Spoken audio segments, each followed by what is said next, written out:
Alors, pour nous et pour vous, je pense aussi, c'est bien. C'est une décision hautement politique. Moi, j'aimerais vous dire quel est mon sentiment et quelles sont mes infos que j'ai eues et le dire aux téléspectateurs également, parce que ça tombe pas comme ça. Et je vais vous dire, pour moi, les infos que j'ai, c'est passé qui sont des infos assez sûres. Et je vous le dis, voilà. Il y a eu Le problème, des à chaque fois qu'on a pris, exactement, à chaque fois qu'on a pris on a pris le parti du peuple, on a dérangé. Entre guillemets, la Macronie n'est plus revenue dans l'émission. À un moment, on ne les avait plus du tout. On les avait. Ils montraient leur ganache tous les jours ici. Hein. On en avait tous les jours. Hein. C'est eux qui m'appelaient. Hein. On s'est dit, ah, c'est bizarre quand même. Bizarre qu'ils ne viennent plus. Vous savez, quand votre femme ne veut plus vous voir, c'est qu'elle a quelque chose à se reprocher. Ou votre mec. Moi, je vais vous dire de ce que je sais.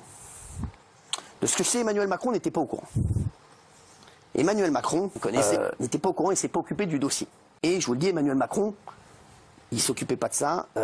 Et je l'aurais dit, hein, voilà. Apparemment, les infos que j'ai, bien sûr, à prendre des pincettes, mais aurait monté un dossier pour l'arrêt de C8, je vous le dis, parce que il veut vraiment contrôler l'audiovisuel, sans en parler à Emmanuel Macron. Je vous le dis, voilà. Et il a eu ensuite l'info, Emmanuel Macron, il a eu l'info de ce dossier et qu'ils allaient arrêter C8, c'était engagé. Voilà, je vous le dis. Et il ne pouvait pas revenir dessus sans remettre en cause la séparation des pouvoirs. Ce sur quoi, voilà, il y a des choses sur lesquelles, mais sur ça, Emmanuel Macron, je peux vous dire qu'il est... Il respecte. Ça, je peux vous dire que ça, il ne s'immisce jamais. Donc il aurait pu... Donc Alexis Kohler a fait ça dans son coin. Emmanuel Macron a pris ça après, donc je vous le redis. Je sais qu'il y a beaucoup de gens qui fustigent Emmanuel Macron. Et je vous l'aurais dit, vous le savez. Hein. Et je vous le dis, l'info est claire, Emmanuel Macron n'est pas responsable. Emmanuel Macron a pris le truc après. Voilà, donc, il y avait bien un responsable. Pour moi, en tout cas, apparemment, il y aurait un responsable à la fermeture de C8. Et quand je vous ai dit que c'était au plus haut sommet de l'État, vous avez tous pensé Emmanuel Macron, ce n'est pas lui. Donc Emmanuel Macron n'a rien à voir là-dedans. Lui, il est plus fort.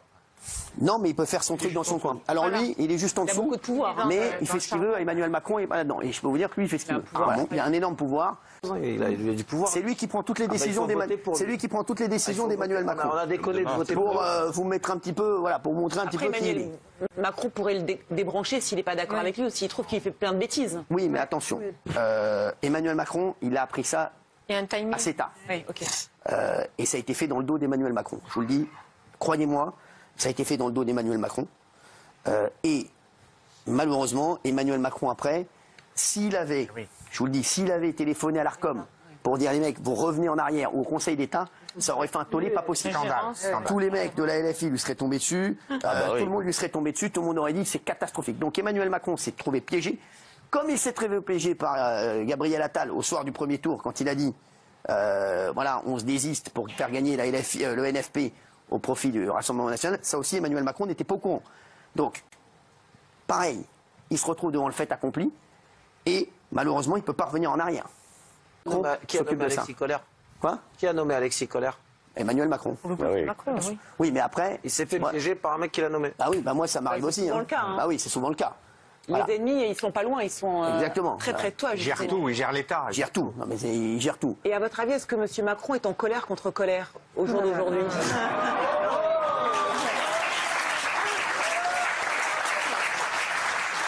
Est-ce